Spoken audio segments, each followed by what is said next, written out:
Fire সার্ভিসের ৯টি unit প্রায় ১ ঘন্টা চেষ্টার পরে বেইলি রোডের আগুন নিয়ন্ত্রণে এসেছে। ভবনটি থেকে ১৮ জনকে জীবিত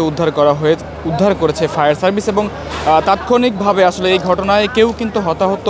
হয়নি। তবে আজ যদি একটু জানিয়ে রাখি যে আজ মূলত সোমবার রাত ঠিক পৌনে ৭টার দিকে বহুতল ভবন ক্যাপিটাল সিরাজ সেন্টারে কিন্তু আগুন লাগার ঘটনা ঘটে এবং যখন আগুন লেগেছিল তখন কিন্তু সাথে সাথেই যেই ফায়ার সার্ভিসের কর্মীরা তারা কিন্তু এখানে এসে উপস্থিত হন এবং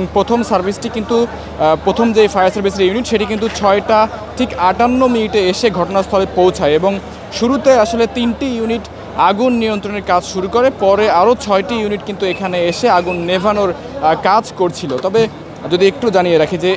এই ভবনটির ছাদে আশ্রয় নিয়েছিলেন কিন্তু বেশ কয়েকজন ব্যক্তি এবং তাদের মধ্যে প্রায় 18 জনকে কিন্তু জীবিত উদ্ধার করা হয়েছে বলে জানিয়েছে ফায়ার সার্ভিস এবং তাদের মধ্যে 7 জন পুরুষ এবং 9 জন নারী ছিল। এবং আরেকটু বিষয় যদি জানিয়ে রাখি সেটি হচ্ছে যখন আগুন লাগার ঘটনা ঘটে তার পরপরই কিন্তু সাথে সাথে এখানে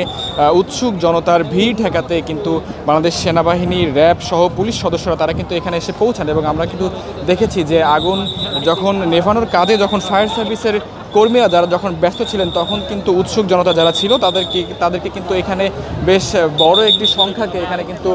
আসতে দেখা যায় এবং আমরা দেখেছি সাথে সাথে কিন্তু বাংলাদেশ সেনাবাহিনীর যে টিম রয়েছেন, সুদক্ষ টিম, তারা কিন্তু এই উৎসুক জনতার ভিড় ঠেকাতে কিন্তু কাজ করছিল। এবং আরেকটু বিষয় যদি জানিয়ে রাখি, মূলত এই ভবনটিতে আগুন লাগার পরপরই কিন্তু ফায়ার সার্ভিসের কর্মীরা তারা কিন্তু বেশ দক্ষতার সাথে কিন্তু এখানে কাজ করছিলেন এবং আগুন কিন্তু এই মুহূর্তে নিয়ন্ত্রণে এসেছে। এবং যদি একটু পুরো পরিবেশটি একটু ঘুরিয়ে দেখাই তাহলে দেখতে পাচ্ছেন যে এই মুহূর্তে কিন্তু আগুন একেবারেই নিয়ন্ত্রণে এসেছে এবং বাংলাদেশ সেনাবাহিনীর সদস্যরা যারা রয়েছিলেন তারা কিন্তু এখানে যেই উৎসুক জনতা যারা ছিল তাদেরকে মূলত সরিয়ে দেওয়ার চেষ্টা করছিলেন এবং আমরা যেমনটি দেখানোর চেষ্টা করছি যে এই মুহূর্তে কিন্তু যেই ফায়ার সার্ভিসের যারা ছিলেন তারা কিন্তু তাদের যেই প্রয়োজনীয় জিনিসপত্র যেগুলো ছিল সেগুলো কিন্তু তারা গুছিয়ে নিচ্ছেন এবং নিয়ে যাওয়ার কাজ করছেন। Follow us on Facebook. Subscribe our YouTube channel. Get the latest update on www.daily-sun.com.